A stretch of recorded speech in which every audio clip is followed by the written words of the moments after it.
Bonjour à tous. Nous vivons dans une époque paradoxale. Jamais l'être humain n'a disposé d'autant d'outils pour se comprendre, s'optimiser, se soigner, se former. Et pourtant, jamais il n'a semblé aussi fatigué intérieurement. Fatigué psychiquement, moralement, spirituellement. La vie moderne nous disperse, nous fragmente, nous pousse à la performance permanente, y compris dans notre rapport à nous-mêmes.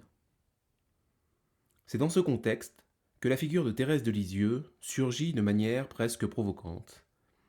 Une jeune femme, morte à 24 ans, enfermée dans un Carmel normand, sans œuvre spectaculaire, sans engagement politique, sans action visible dans le monde, et pourtant, elle traverse le XXe siècle et arrive jusqu'à nous avec une force intacte.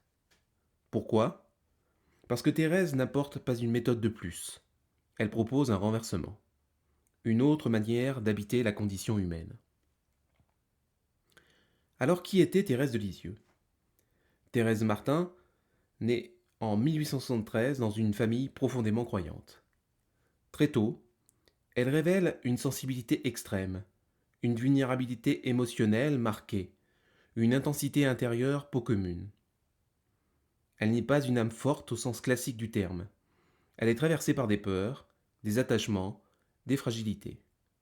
Et pourtant, c'est précisément là que va se jouer sa révolution spirituelle. En entrant au Carmel, à 15 ans, elle ne cherche pas à devenir exceptionnelle. Elle cherche la vérité. Une vérité sur Dieu, mais aussi sur l'être humain. Sa vie quotidienne est monotone, répétitive, parfois éprouvante.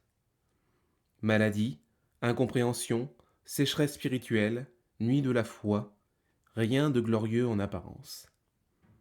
Mais c'est dans cette banalité contrainte que Thérèse élabore ce qu'elle appellera sa petite voix. Une voix qui ne contourne pas la faiblesse humaine, mais qui la prend au sérieux.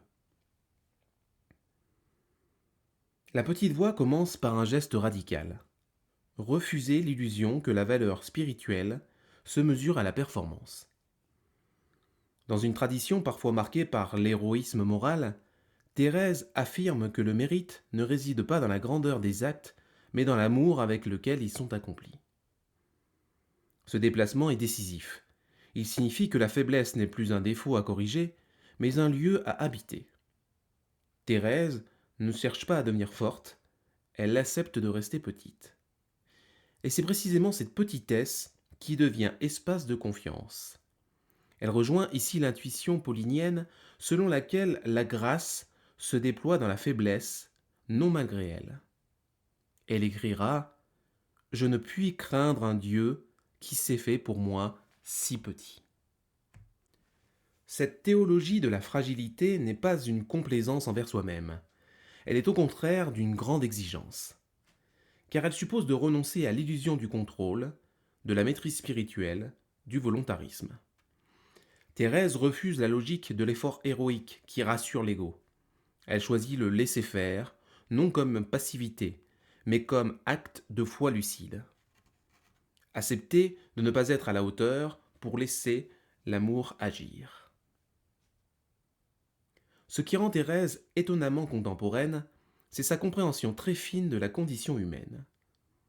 Elle ne conçoit pas l'homme comme un individu autonome et autosuffisant, mais comme un être fondamentalement dépendant, relationnel et vulnérable. Une intuition que l'on retrouvera bien plus tard chez des penseurs comme Emmanuel Lévinas, pour qui la vulnérabilité est le cœur même de l'humanité. C'est la confiance, et rien que la confiance, qui doit nous conduire à l'amour, disait sainte Thérèse de Lisieux. Dans cette perspective, lutter sans cesse contre ses limites devient une violence intérieure.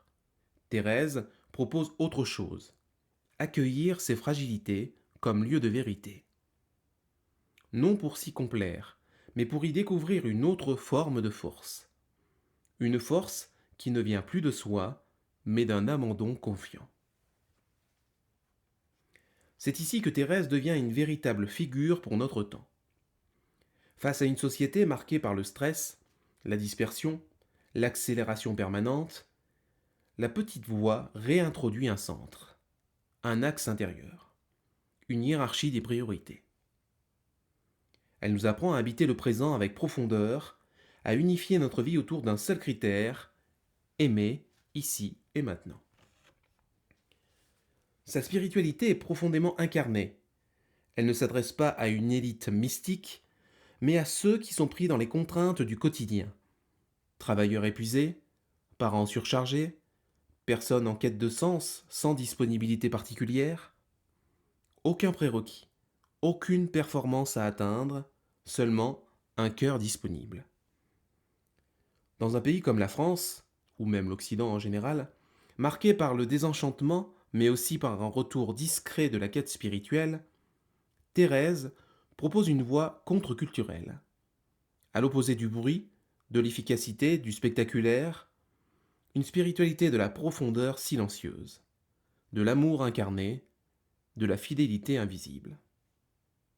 Terminons avec ces mots particulièrement adaptés de Christian Bobin.